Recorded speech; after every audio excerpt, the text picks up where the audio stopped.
Hello everyone, how to Tots back with another new video, and in this video I'm going to show you how to change your font on a story. So for example, if you upload any picture or if you share any picture on your Facebook story, but if you want to add any text, then you can change the font style. So how can you do this? From PC you can say create a story and then create a photo story. So I'm just going to choose this photo I am already downloaded from internet.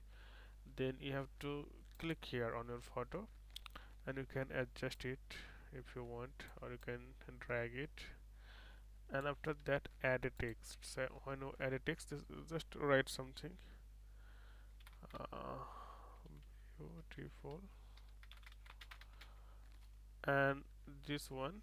So if you want to change this font, then you can say headline, or you can casual, you can see difference, fancy and simple and clean. So after that you can place wherever you want. It's really easy.